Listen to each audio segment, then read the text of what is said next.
श्री राजाराम उच्च माध्यमिक विद्यालय सांचौर की ऑनलाइन यूट्यूब क्लासेस में आपका स्वागत है। डियर स्टूडेंट, लास्ट वीडियो में हमने डिस्कस किया था प्रकाशिक समवायवता को कि प्रकाशिक समवायवता की संकल्पना 1848 के अंदर लुईस पाश्चर ने दी थी। इसके बाद में सोडियम अमोनियम टार्ट्रेट को दो क्रिस्टलीय रूपों में प्राप्त किया था और ये दोनों रूप एक दूसरे के दर्पण प्रतिबिंब थे। तब इन्होंने कहा कि इसको प्रकाशिक समवायवता कह सकते हैं। कि प्रकाशिक समवायवी यौगिक क्या होते हैं? वे कार्बनिक यौगिक जो ध्रुवित प्रकाश के तल को घूर्णित कर देते हैं और आपस में एक दूसरे के दर्पण प्रतिबिंब होते हैं और अध्यारोपित नहीं होते हैं, उसको क्या कहा जाता है? प्रकाशिक समवायवी। और इस परिघटना को प्रकाशिक समवायवता कहा जाता है।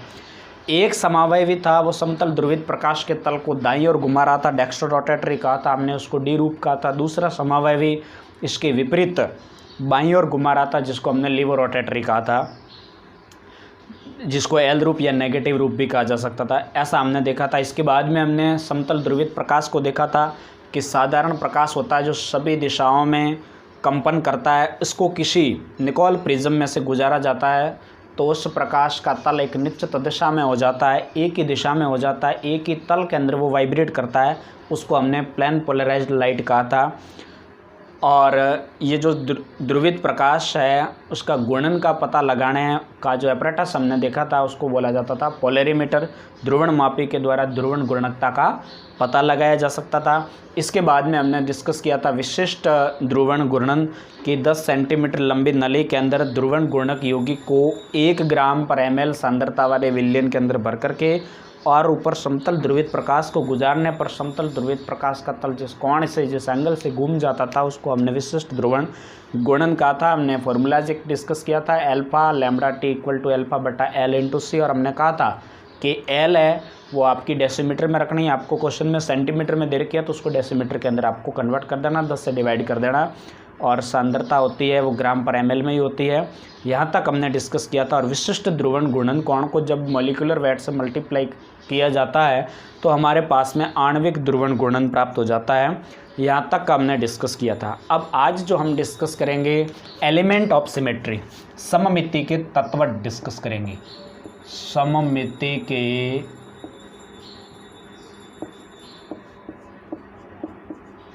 तत्व जिसको इंग्लिश में कहा जाता है element of symmetry. Element of symmetry.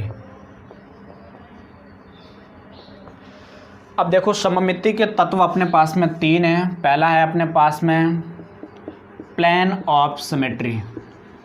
Plane of symmetry, Hindi में इसको बोला जाता है सममिति का तल, प्लेन ऑफ सिमेट्री, POS बोला जाता है शॉर्टकट में।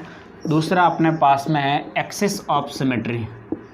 एक्सिस ऑफ सिमेट्री जिसको बोला जाता है सममिति का अक्ष या सममिति अक्ष कहा जाता है, एक्सिस ऑफ सिमेट्री। और थर्ड हमारे पास में है centre of symmetry. Centre of symmetry यानी कि इसको बोला जाता है सममिति का केंद्र, centre of symmetry. First of जो हम डिस्कस करेंगे वो डिस्कस करेंगे plane of symmetry. Plane of symmetry. देखो प्लेन ऑफ सिमेट्री क्या होती है? यौगिकों का ऐसा तल, यौगिकों का ऐसा तल जो यौगिक को 2 बराबर भागों में विभाजित करे। ऐसी आपको इमेजिनरी लाइन खींचनी है जो यौगिक को है वो 2 बराबर इक्वली सिमिलर पार्ट्स के अंदर है वो उसको क्या करे? डिवाइड करे। यानी कि यौगिकों का ऐसा तल जो यौगिक को 2 बराबर भागों में विभाजित करता है और ये दोनों भाग एक दूसरे के क्या होते हैं? दर्पण प्रतिबिंब होते हैं। उसको हम क्या कहते हैं? उस कंपाउंड्स के अंदर प्लेन ऑफ सिमेट्री पाई जाती है। तो इसकी परिभाषा की अगर यदि हम बात करें, प्लेन ऑफ सिमेट्री का मतलब होता है यौगिकों का ऐसा तल जो यौगिक को दो बराबर भागों में विभाजित करता है। यौगिकों का ऐसा तल जो यौगिकों को दो बराबर भागों में विभाजित करता है और दोनों भाग एक दूसरे के क्या होते हैं, दर्पण प्रतिबिंब होते हैं। एक दूसरे के दर्पण प्रतिबिंब होते हैं, मतलब उस यौगिकों के अंदर क्या पाई जाएगी, प्लेन ऑफ सिमेट्री पाई जाती है। अब हम इसके एग्जाम्पल की बात करें कि कैसे यौगिकों के अंदर प्लेन ऑफ सिमेट्री पाई जाती है, उसको हम डिस्कस करेंगे। प्लेन ऑफ सिमेट्री का मतलब होता है बच्चों, ऐसी आपको इमेजिनरी लाइन ड्रॉ करनी है जो उस कंपाउंड को दो बराबर पार्ट्स के अंदर क्या करे, डिवाइड करे। जैसे फॉर एग्जांपल की बात करूं मैं, COOH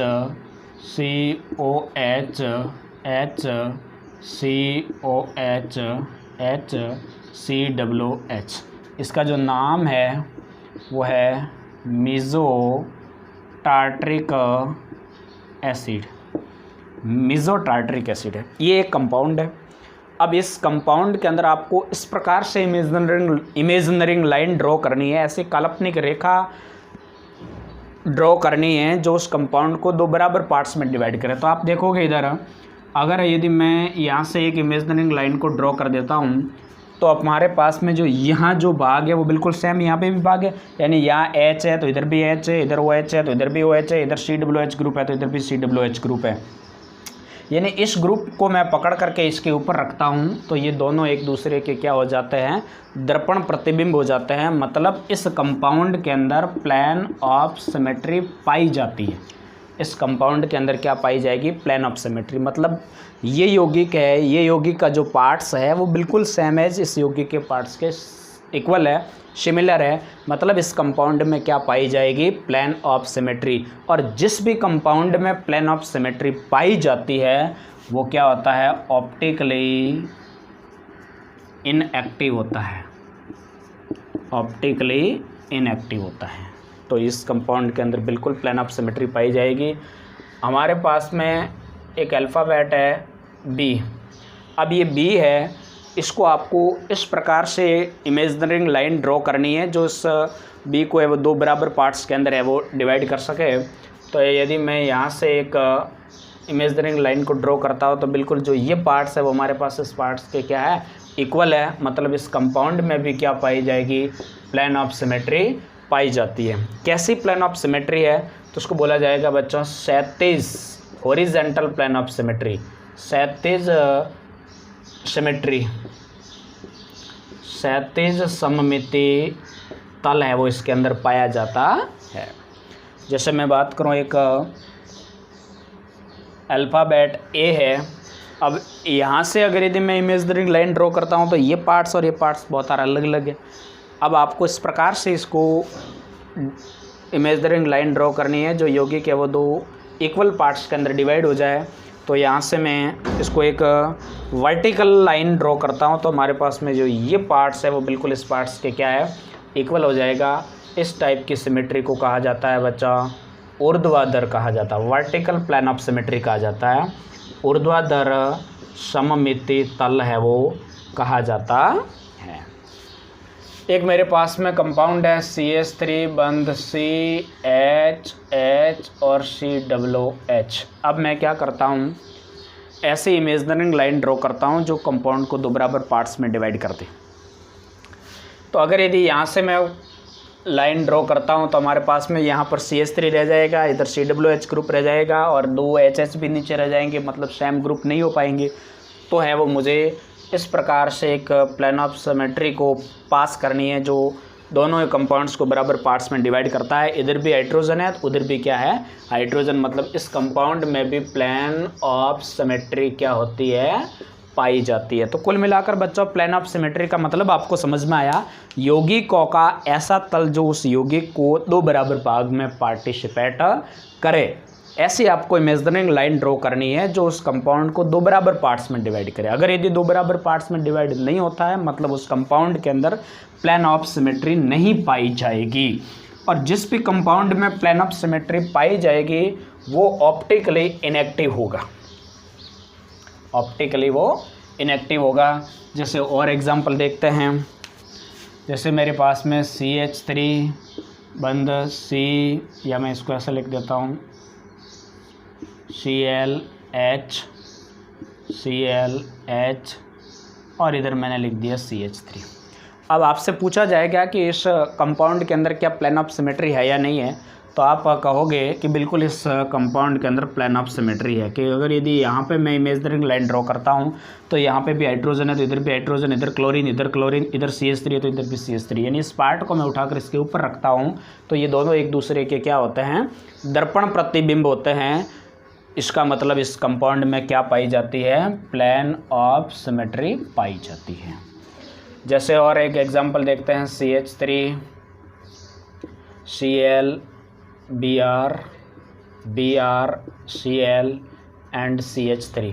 इस कंपाउंड में आपसे कहा जाएगी कि क्या प्लेन ऑफ सिमेट्री पाई जाती है या नहीं पाई जाती है, तो आप बताओ कि बिल्कुल प्लेन ऑफ सिमेट्री इधर भी पाई जाती है, क्योंकि यहाँ पे भी Cl है, इधर भी Cl है, इधर Br है, CH3 तो दोनों ही क्या है, सेम पार्ट्स है। इसका मतलब इस कंपाउंड के अंदर है जो प्लेन ऑफ सिमेट्री पाई जाती है। तो जिस भी कंपाउंड के अंदर आपको प्लेन ऑफ सिमेट्री पाई जाएंगे वो कंपाउंड क्या होता है अपने पास में, ऑप्टिकली इनएक्टिव होता है। तो कुल मिलाकर आपको पता चला बच्चों कि प्लेन ऑफ सिमेट्री क्या होती है, तो यौगिकों का ऐसा तल, ऐसा प्लेन जो उस कंपाउंड को दो बराबर पार्ट्स में डिवाइड करता है, दो बराबर पार्ट्स के अंदर विभक्त करता है, विभाजित करता है, उस कंपाउंड के अंदर है जो प्लेन ऑफ सिमेट्री पाई जाएगी, बाकी वालों में नहीं पाई जाती है।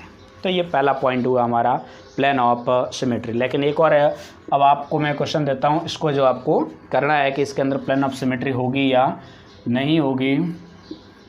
यहाँ पर मेरे पास CH3 है और इधर मेरे पास CH3 है, इधर मेरे पास H है, इधर मैं लिख लेता हूँ वो Cl लिख देता हूँ, और इधर है वो मेरे पास में OH है, और इधर मैं लिख देता हूँ Br लिख देता हूँ। OH है तो मैं क्या लिख लेता हूँ, Br लिख लेता हूँ, या HBr लिख देता हूँ, और इधर मेरे पास OH और H लिख देता हूँ, OH H HBr और HCl। अब इसके अंदर आपको बताना है कि प्लेन ऑफ सिमेट्री होगी या नहीं होगी, ये आपको होमवर्क के रूप में आपको बताना है। ठीक है, ये आपका क्या है, होमवर्क है, इसको है जो आप बिल्कुल बताएंगे, और इस क्वेश्चंस का आंसर आप ज़रूर कमेंट बॉक्स में देंगे और बताएंगे कि इस कंपाउंड के अंदर प्लेन ऑफ सिमेट्री है या नहीं। अगर आपको समझ में आ गया होगा तो आपको बिल्कुल कमेंट बॉक्स के अंदर ज़रूर बताना है।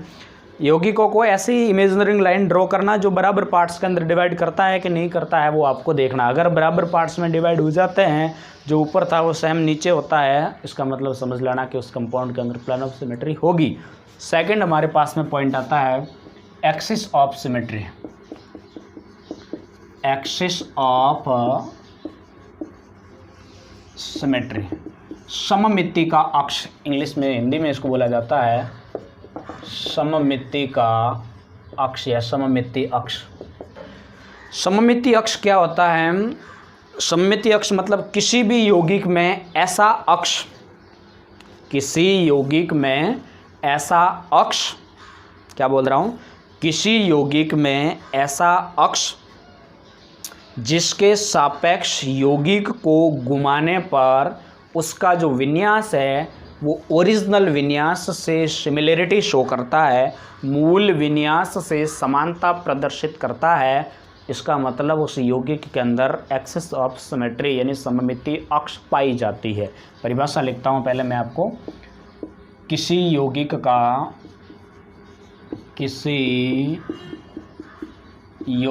का ऐसा अक्ष जिसके सापेक्ष घुमाने पर प्राप्त विन्यास मूल विन्यास से समानता प्रदर्शित करता है। मूल विन्यास से क्या करता है? समानता प्रदर्शित करता है। तो यौगिक में सममिति अक्ष पाई जाती है। यानी कि कंपाउंड को आपके अंदर ऐसे, इसमें भी क्या है, ऐसी आपको इमेजिनरी लाइन ड्रॉ करनी है जो यौगिक को आप किसी भी एंगल से घुमाओ, जिस 90 डिग्री से 120 से 180 डिग्री से घुमाना है आपको, और घुमाने पर उसका जो विन्यास है वो अगर यदि ओरिजिनल विन्यास से सिमिलरिटी शो करता है तो उस कंपाउंड के अंदर एक्सेस ऑफ सिमेट्री होगी, अन्यथा नहीं होगी। जैसे फॉर एग्जांपल की मैं बात करता हूँ, जैसे अपने पास में बहुत ही फेवरेट एग्जांपल है वाटर मॉलिक्यूल्स का। किसका है? वाटर का। और वाटर की स्ट्रक्चर आपने देखी होगी, तो बिल्कुल वाटर की स्ट्रक्चर है वो इस प्रकार से होती है। दो ऊपर लॉन पेयर पाए जाते हैं। ये जो शेप होती है ये बिल्कुल वी शेप होती है, या इसको बोला जाता है बेंट शेप, या बच्चों इसको बोला जा सकता है एंगुलर भी कहा जा सकता है, मुड़ी हुई भी इस ज्योमेट्री को अपन कह सकते हैं।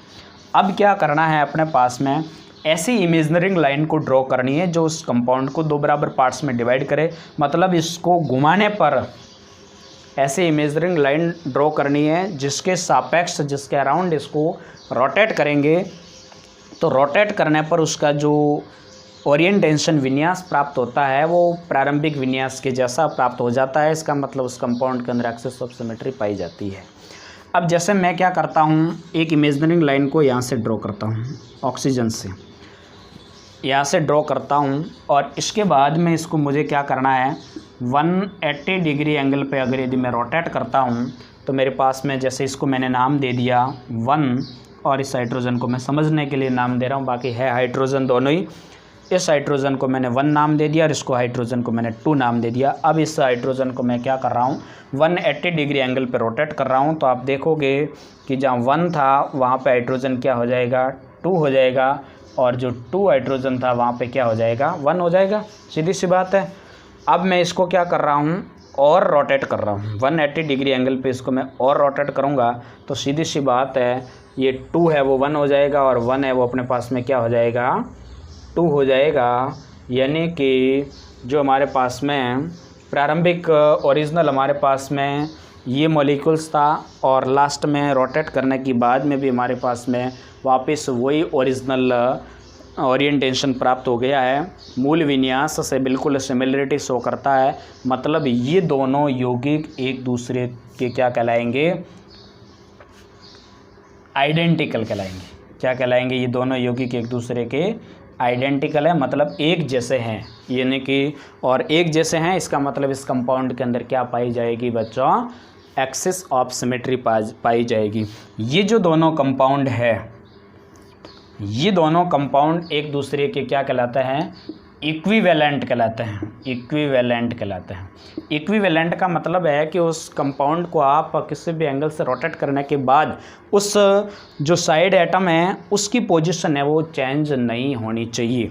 पोजीशन कैसे चेंज नहीं होनी चाहिए, जैसे आपने ऑक्सीजन के अराउंड आप इमेजिनरी लाइन को ड्रॉ आपने कर दी, और आपको इसको कंपाउंड को क्या करना है, रोटेट करना है। रोटेट करवाया 180 डिग्री एंगल पे, तो अपने पास में क्या प्राप्त हो गया, इस टाइप का। अब आप इसको हमने आगे 180 डिग्री पे रोटेट करवाया तो हमारे पास में ये ओरिजिनल विन्यास प्राप्त हो गया। तो ये और ये तो कौन से कंपाउंड कहलाएंगे, आइडेंटिकल, दोनों एक जैसे हैं।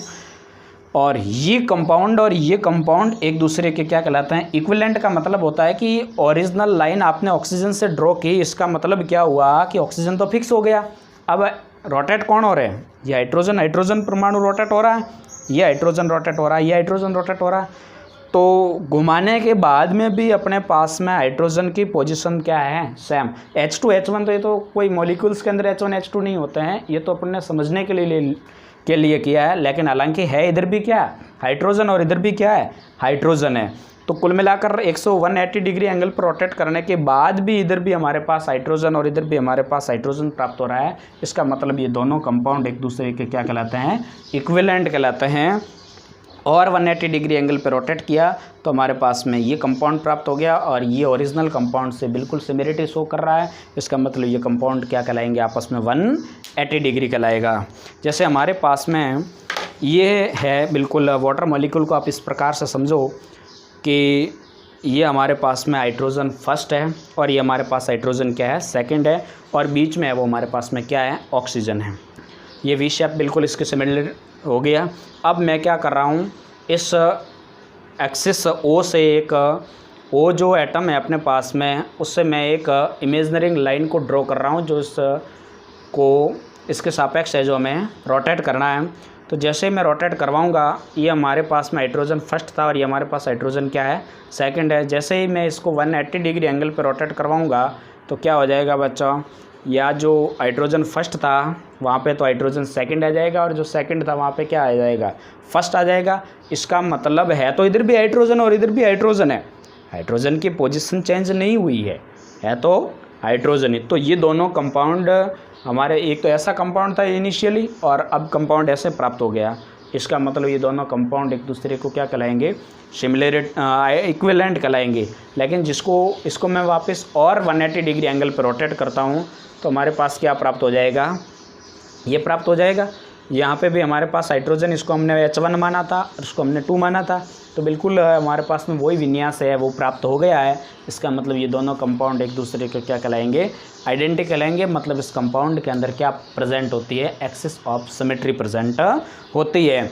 अब बच्चों आप सब जानते हैं कि आपने इसको कितने डिग्री एंगल से रोटेट किया है। तो यहाँ पर एक आपने कितने गुणा अपने पास में क्वेश्चन आता है कि कितने गुणा अक्षीय सममिति अपने पास में प्राप्त होती है। तो इसको रिप्रेजेंट किया जाता है बच्चों CN से। मतलब N क्या होता है अपने पास में ऑर्डर ऑफ एक्सिस, N क्या होता है ऑर्डर ऑफ एक्सिस, यानी कि आपके पास में अक्षीय सममिति कितने गुणित प्राप्त हुई है। तो उसके निकालने का एक फॉर्मूला मैं बता देता हूँ। N बराबर होता है 360/θ। कितने एंगल से आप इसको रोटेट करवा रहे हो। वाटर मॉलिक्यूल की मैं बात करूं, फॉर वाटर के लिए बात करें तो वाटर के लिए n अपने पास में 360 बटा वाटर को आपने कितने एंगल से रोटेट किया है 180 डिग्री एंगल से रोटेट किया है तो 180 डिग्री 0 से 0 गया और यहाँ पर अपने पास में n की वैल्यू क्या आ गई 2 आ गई। मतलब इस वाटर मॉलिक्यूल्स के अंदर कितने गुणित अक्षीय सममिति प्राप्त हुई है, ऑर्डर ऑफ एक्सिस हमारे पास में कितनी प्राप्त हुई है C2 प्राप्त हुई है। तो कितने गुणित अक्षीय सममिति कहा जाएगा इसको C2 गुणित अक्षीय सममिति। तो लास्ट ईयर RBSc बोर्ड के अंदर क्वेश्चन पूछा गया था, 1 नंबर का क्वेश्चन आया था कि वाटर के अंदर कितने गुणित अक्षीय सममिति पाई जाती है।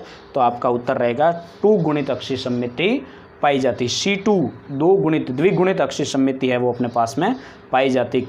तो इसका फॉर्मूला होता है N बराबर 360/θ। थीटा होता है अपने पास में 180 डिग्री से हम इसको रोटेट कर रहे हैं तो 180 से रोटेट कर सकते हैं, 90 से कर सकते हैं, कितने भी एंगल से रोटेट कर सकते हैं। लेकिन रोटेट करने के बाद में प्रारंभिक विन्यास से बिल्कुल लास्ट वाला विन्यास सिमिलरिटी शो करना चाहिए, इक्विवेलेंट स्ट्रक्चर बननी चाहिए, उस कंपाउंड की पोजीशन है वो अपने पास में सेम रहनी चाहिए तो ही उसको कहा जाएगा। तो हमारे पास में ये सूत्र आता है। अगर आपको बच्चा एंगल वेंगल का पता नहीं चले तो इसके लिए एक शॉर्ट ट्रिक बता देता हूँ मैं। ये ऑक्सीजन के अराउंड आपने एक इमेजिनरी लाइन को ड्रॉ करी और इसके अराउंड आप इसको रोटेट करवा रहे। तो ऑक्सीजन तो आपके पास में क्या हो गई फिक्स हो गई। अब रोटेट कौन से एटम हो रहे हैं, हाइड्रोजन एटम रोटेट हो रहे हैं। भाई हाइड्रोजन एटम कितने एटम रोटेट हो रहे हैं, 2 एटम रोटेट हो रहे हैं, एक ये हाइड्रोजन और एक ये हाइड्रोजन। तो अपने पास में कितने गुणित अक्षीय सममिति प्राप्त हो गई द्विगुणित। कितने एटम रोटेट हो रहे हैं बस उसकी संख्या ही क्या कहलाएगी 2 गुणित अक्षीय सममिति, वो कहलाएगी order of axis. 2 atom rotate हो रहे हैं तो उसको बोलेंगे C2। अगर 3 एटम रोटेट होते हैं तो उसको हम क्या बोलते हैं बच्चा C3 बोला जाता है। 4 एटम रोटेट होते तो हम इसको C4 कहा जाता है बात समझ में। अगर थीटा नहीं निकला तो सीधा ही आपको याद रखना कि उस एक्सिस के अराउंड आपको ऐसी इमेजिनरी लाइन ड्रॉ करनी है जो बराबर दोनों पार्ट्स के अंदर डिवाइड हो जाए और फिर इसके अराउंड आपको क्या करना है रोटेट करवाना है। तो कितने एटम्स रोटेट हो रहे हैं उनकी संख्या ही क्या कहलाएगी एक्सिस ऑफ सिमेट्री या ऑर्डर ऑफ एक्सिस कहा जाएगा। चलिए नेक्स्ट देखते हैं। जैसे अमोनिया की बात करें तो अमोनिया की स्ट्रक्चर कुछ इस प्रकार की होती है।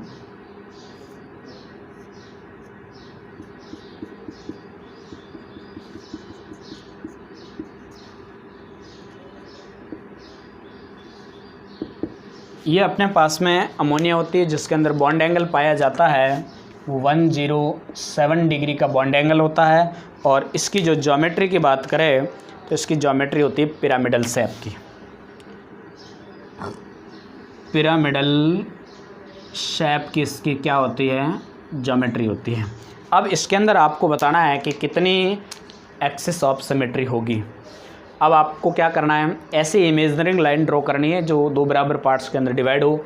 तो अब मैं क्या करता हूँ, यहाँ जो नाइट्रोजन दिख रहा है, अब नाइट्रोजन किस फॉर्म में होता है बच्चों, ये अपने पास में हाइड्रोजन, ये वाला हाइड्रोजन है, एक अपने पास में हाइड्रोजन ये वाला है वो ऑब्जेक्ट की ओर है, और एक हाइड्रोजन है वो हमारे पास में क्या है, पीछे की ओर है। इस टाइप से ये नाइट्रोजन का एटम है, ये हाइड्रोजन है और ये हमारे पास में, अरे ये हाइड्रोजन ये वाला है, ये हाइड्रोजन ये वाला है, और एक क्या है इसके पीछे है। इस टाइप से नाइट्रोजन के स्ट्रक्चर है। अब आपको क्या करना है, एक्सिस ऑफ सिमेट्री यानी कि ऐसी इमेजिनरी लाइन को आपको कहाँ से ड्रॉ करवानी है, बिल्कुल नाइट्रोजन से आपको ड्रॉ करवानी है। फिर इसके अराउंड आपको इसको क्या करना है, रोटेट करना है। तो ये जो तीन नाइट्रोजन के एटम है वो आपस में क्या होंगे, रोटेट होंगे। मतलब इसके अंदर एक्सिस ऑफ सिमेट्री कितनी पाई जाएगी, C3 पाई जाएगी। कितने एटम रोटेट हो रहे हैं, तीन एटम रोटेट हो रहे हैं, मतलब क्या पाई जाएगी, एक्सिस ऑफ सिमेट्री C3। यानी कि आपको एक्सिस ऑफ सिमेट्री कहाँ से या इमेजिनरी लाइन को कहाँ से ड्रॉ करनी है, इधर से ड्रॉ करनी है। नीचे से ड्रॉ करोगे बच्चों तो सीधी सी बात है, एक हाइड्रोजन इधर है, एक हाइड्रोजन इधर है, तीन, एक हाइड्रोजन इधर है, तीन हाइड्रोजन है, वो आपस में क्या हो जाएंगे, उस एक्सिस के अराउंड रोटेट करेंगे। तीन हाइड्रोजन आपस में रोटेट करेंगे, इसका मतलब अपने पास में एक्सिस ऑफ सिमेट्री कितने प्राप्त हो जाती है, 3 गुणित प्राप्त हो जाती है। यानी कि ऑर्डर ऑफ एक्सिस क्या निकल करके आ जाएगा हमारे पास में, n की वैल्यू है वो 3 निकल करके आ जाएगी। तो ध्यान रखना अमोनिया के लिए, अमोनिया में कौन सी एक्सिस ऑफ सिमेट्री पाई जाती है, तो आपको ध्यान रखना बच्चों C3।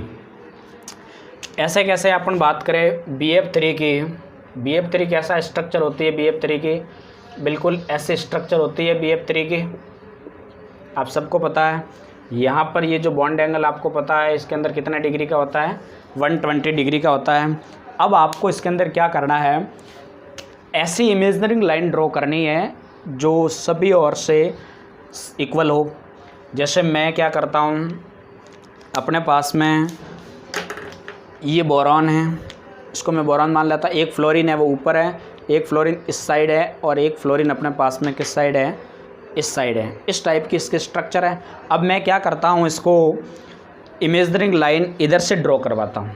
कहाँ से करवाता हूँ ड्रॉ, इधर से ड्रॉ करवाता हूँ इमेजिनरी लाइन को। इस बोरॉन से मैं अगर यदि ड्रॉ करवाता हूँ, मतलब इधर से ड्रॉ करवाता हूँ, तो हमारे पास में नंबर ऑफ एटम फ्लोरीन के कितने हैं, 3 मॉलिक्यूल है। मतलब वो कितने मॉलिक्यूल रोटेट होंगे, 3 मॉलिक्यूल रोटेट होंगे। इसका मतलब इसके अंदर जो एक्सिस ऑफ सिमेट्री या जो ऑर्डर ऑफ सिमेट्री कितनी हो जाएगी, इसमें भी C3 गुणित हो जाएगी। आई बात समझ में।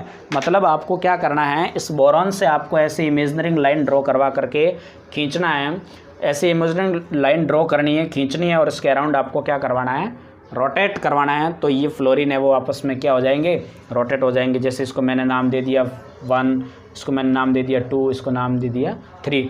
तो 3 वाला कहाँ पे आएगा, इस 1 की जगह 1 वाला कहाँ आएगा, 2 की जगह 2 वाला कहाँ आएगा, 3 की जगह। इस प्रकार से ये क्या होते रहेंगे, तीनों एटम रोटेट होते रहेंगे। और रोटेट होने वाले एटम कितने हैं, 3 एटम है। मतलब इसके अंदर कितने गुणित एक्सिस सममिति प्राप्त हो जाएगी, C3 गुणित। बोरॉन जिस एक्सिस के अराउंड आप इमेजिनरी लाइन ड्रॉ करते हो वो तो एटम अपने पास में फिक्स हो जाता है, लेकिन इसके बाद वाले जो 3 एटम हैं, साइड एटम हैं, वो क्या होंगे, रोटेट होते हैं। तो अपने पास में यहाँ पर एंगल निकालने की ज़रूरत नहीं होगी। और बाय द वे एंगल भी निकालना चाहो तो सीधी सी बात है, मैंने बताया था अभी फॉर्मूला कि n बराबर क्या होता है, 360 बटा थीटा, 360 बटा थीटा। यानी कितने एंगल से आप इसको रोटेट कर रहे हो, 120 डिग्री एंगल से रोटेट कर रहे हो। तो 120 यानी अपने पास में यहाँ पर n की वैल्यू कितने निकल करके आ गई है, 3। तो ऑर्डर ऑफ या जो ऑर्डर ऑफ एक्सिस का आ जाएगा तो वो कितने गुणित आ गई है, इसके अंदर 3 गुणित आ गई है। अब आपके मन में आ रहा होगा कि ऐसे ही हम इमेजिनरी लाइन क्यों ड्रॉ करें, ऐसे भी तो कर सकते हैं इमेजिनरी लाइन को ड्रॉ। ऐसे भी इमेजिनरी लाइन को ड्रॉ करें तो हमारे पास में इधर भी फ्लोरीन और इधर भी फ्लोरीन, बिल्कुल सेम एटम है दोनों साइड। तो ऐसे भी आप इमेजिनरी लाइन को ड्रॉ कर सकते हो। बट ऐसे ड्रॉ करोगे तो ये तो एक ही लाइन में आ गए, लीनियर फॉर्म में आ गए। और लीनियर जो भी लीनियर फॉर्म में आ जाता है या जिसकी ज्योमेट्री लीनियर हो जाती है तो उसको है वो अपना उसके अराउंड ये फॉर्मूला अपन ट्रिक है वो नहीं लगा सकते हैं। भाई अभी अपन क्या कर रहे थे, इसको फिक्स कर रहे थे और कितने एटम रोटेट और उसके आधार पर अपन क्या कर रहे थे, ऑर्डर ऑफ सिमेट्री कहते थे। लेकिन अब क्या कर रहे हैं अपन, इसके अराउंड आपने मान लीजिए आपने इमेजिनरी लाइन को ड्रॉ की, मतलब आपके पास में ये भी एटम फिक्स हो गया और ये तो अपनी खुद की एक्सिस के अराउंड रोटेट करेंगे, तो इसको है वो एटम नहीं माना जाएगा। और अपने पास में रोटेट होने वाले एटम कितने होंगे, ये फ्लोरीन और ये फ्लोरीन रोटेट होंगे। मतलब अपने पास में यहाँ पर जो ऑर्डर ऑफ एक्सिस कितनी निकल करके आ जाएगी, C2 निकल करके आ जाएगी। लेकिन इसके अराउंड अपन इमेजिनरी लाइन ड्रॉ करते तो हमारे पास में क्या निकल करके आ जाती थी, C3। तो C3 होती है ना, जिसका नंबर ज़्यादा होता है उसको बोला जाता है प्रिंसिपल एक्सिस। क्या बोला जाता है इसको, प्रिंसिपल एक्सिस कहा जाता है इसको। और ये जो C2 निकल करके आया है इसको बोला जाता है बच्चों सब्सिडरी एक्सिस। क्या कहा जाता है, सब्सिडरी एक्सिस का नंबर है वो कम होगा और प्रिंसिपल एक्सिस का नंबर है वो ज़्यादा हो जाएगा। तो एग्ज़ाम में सवाल आया है कि BF3 के अंदर कितने गुणित अक्षीय सममिति पाई जाती है, प्रिंसिपल एक्सिस कितनी होती है, तो आपको बताना C3। आपसे सब्सिडरी एक्सिस कहा जाए तो आपको क्या है वो C2 मानना है।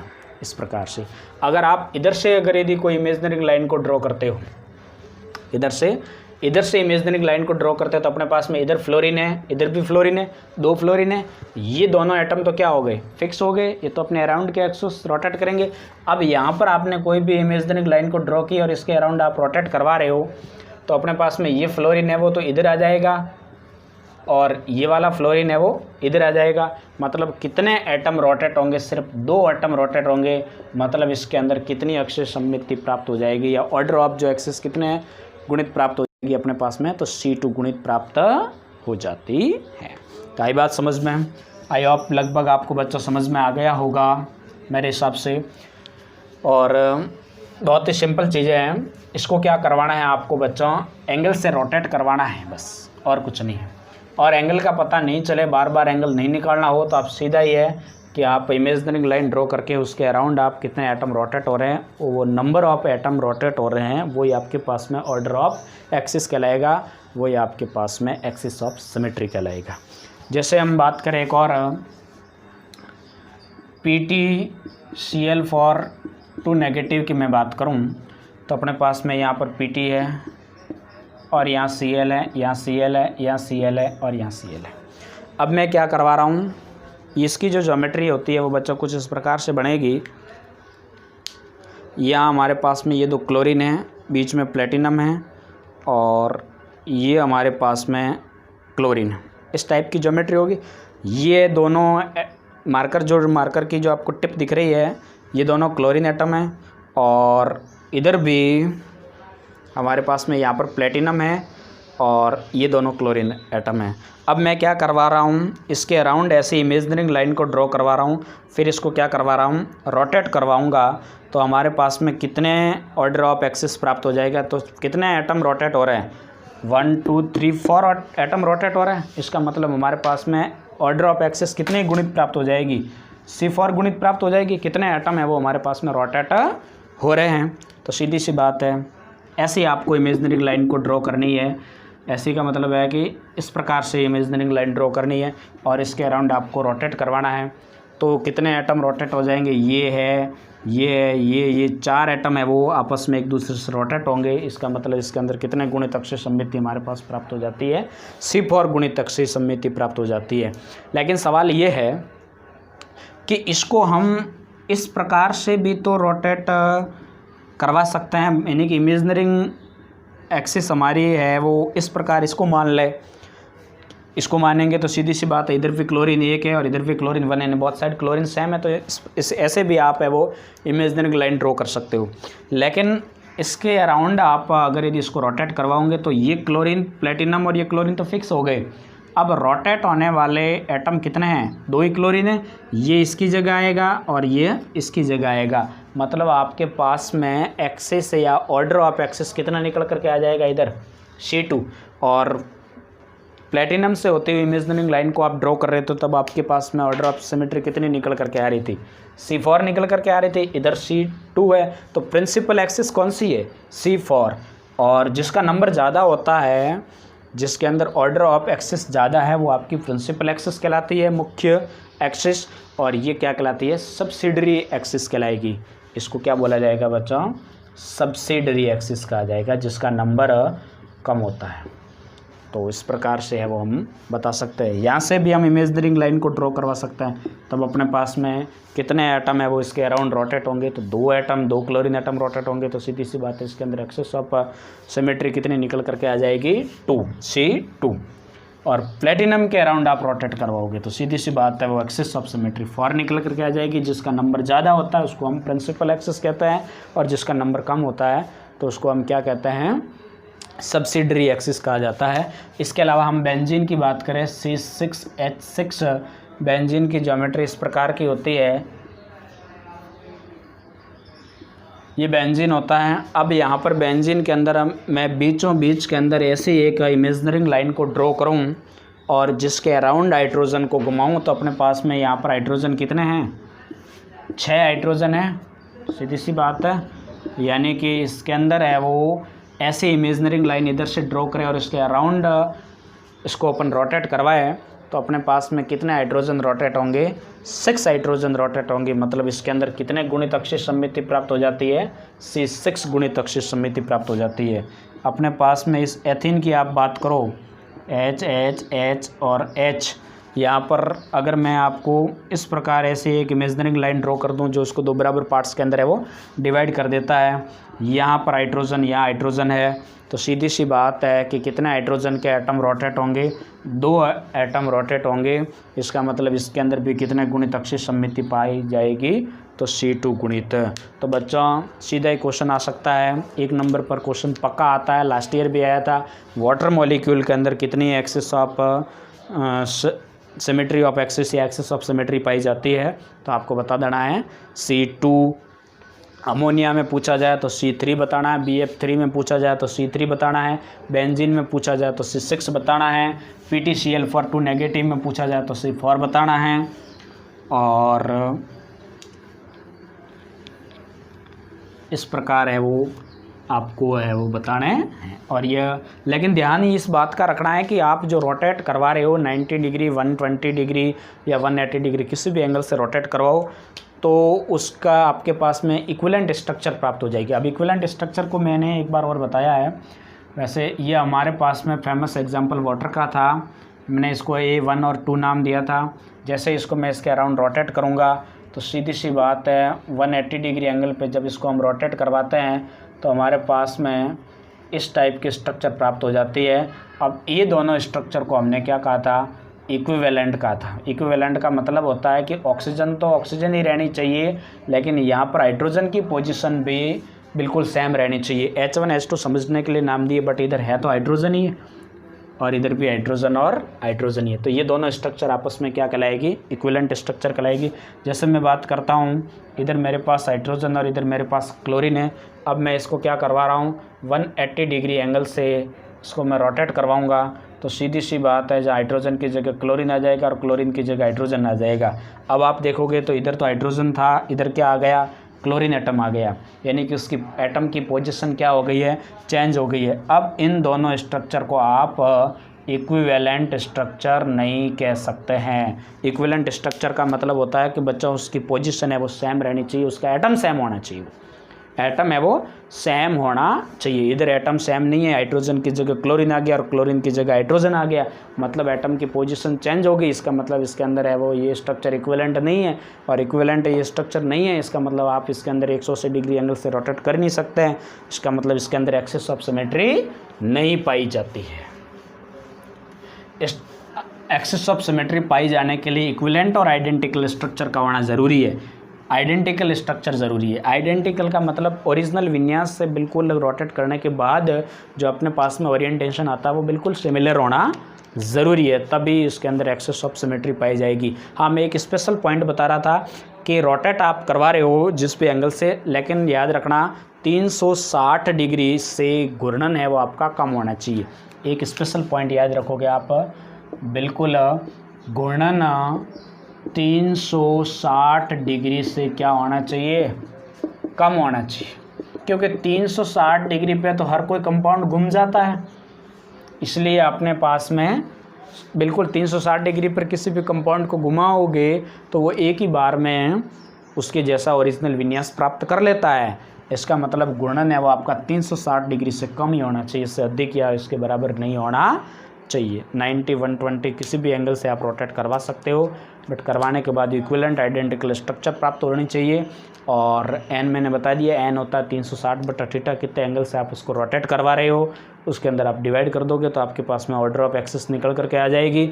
और अगर एंगल का पता नहीं चले तो मैंने बोला कि ऐसे इमेजनरी लाइन आप उसको उस एटम के अराउंड फिक्स करो जो दोनों साइड बराबर बराबर पार्ट्स हो, दोनों साइड बराबर बराबर एलिमेंट्स हो, उसके अराउंड आपको रोटेट करवाने पर कितने एटम रोटेट हो रहे हैं उसका जो नंबर होता है वही आपके पास में क्या कहलाएगा, एक्सिस ऑफ या ऑर्डर ऑफ एक्सिस कहलाएगा। लेकिन ध्यान रहे ये जो ट्रिक है वो लीनियर स्ट्रक्चर के लिए अप्लाई नहीं होगा। ये जो ट्रिक होगी वो किस स्ट्रक्चर के लिए अप्लाई नहीं होगी, लीनियर स्ट्रक्चर का मतलब होता है जो एक ही लाइन के अंदर आने वाले एटम होते हैं उस पर ये सूत्र लागू नहीं होगा, बाकी सब के लिए ये क्या है, अप्लाई है। तो बिल्कुल आपके पास में 1 नंबर का ये क्वेश्चन आ सकता है। नेक्स्ट जो हमारे पास में तीसरा पॉइंट है वो था centre of symmetry. Centre of symmetry जिसको कहा जाता है सममिति केंद्र। सेंटर ऑफ सिमेट्री का मतलब होता है सममिति का केंद्र, यानी कि किसी यौगिक के केंद्र पर ऐसा बिंदु, क्या बोल रहा हूँ, किसी यौगिक के केंद्र पर ऐसा बिंदु, किसी यौगिक के केंद्र पर ऐसा बिंदु जिससे विपरीत समूहों की, जिससे विपरीत दिशा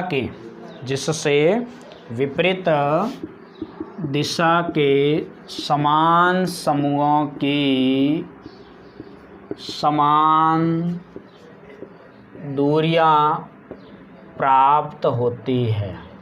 क्या बोला, किसी यौगिक के केंद्र पर ऐसा बिंदु जिससे विपरीत दिशा के समान समूहों की दूरियां क्या प्राप्त होती है, समान दूरियां प्राप्त होती है। तो यौगिक में बच्चों सेंटर ऑफ सिमेट्री पाई जाती है।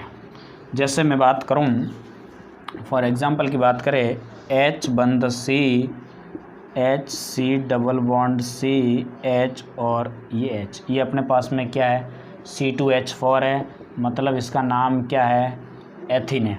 अब इस कंपाउंड के अंदर मुझे किसी यौगिक के केंद्र पर मुझे ऐसा बिंदु लेना है, जैसे इस दोनों कंपाउंड की मैं बात करूं, इस एक कंपाउंड के अंदर ऐसा सेंटर आपको फाइंड आउट करना है, ऐसा सेंटर का पता लगाना है जिससे समान दूरियां प्राप्त हो विपरीत समूहों की। माना कि हमारे पास में ये केंद्र है, ये केंद्र से सारे कंपाउंडों के लगभग अपने पास में इक्वल दूरियां प्राप्त हो जाएगी। तो ये सेंटर पर, किसी यौगिक के सेंटर पर ऐसा बिंदु जिससे, क्या बोला, जिससे विपरीत दिशा, मतलब इसकी ये और ये विपरीत दिशा है, ये और ये विपरीत दिशा है, विपरीत दिशा के समान समूहों की दूरियां क्या प्राप्त होती है, ये विपरीत दिशा के समान समूह हो गए। ये एक हाइड्रोजन इधर था, एक हाइड्रोजन, दोनों के अपोजिट डायरेक्शन है, और एक अपने पास में ये प्राप्त हो गया। तो ये जो अपने पास में सेंटर निकल करके आया है इसको बोला जाएगा सेंटर ऑफ सिमेट्री। मतलब विपरीत दिशा के समान समूह तो समान है, इधर भी हाइड्रोजन इधर भी हाइड्रोजन, बट दोनों की डायरेक्शन क्या है, ऑपोजिट। तो विपरीत दिशा के समान समूहों की दूरियां क्या प्राप्त होती है, यानी कि इसकी भी दूरियां और इसकी भी दूरियां अपने पास में, ये दूरी और ये दूरी, ये दूरी और ये दूरी अपने पास में इक्वल प्राप्त होनी चाहिए, तभी उस कंपाउंड के अंदर सेंटर ऑफ सिमेट्री पाई जाती है। जैसे मैं बात करूं बेंजीन की, किसकी बात करें, बेंजीन की जैसे बात करें तो अपने पास में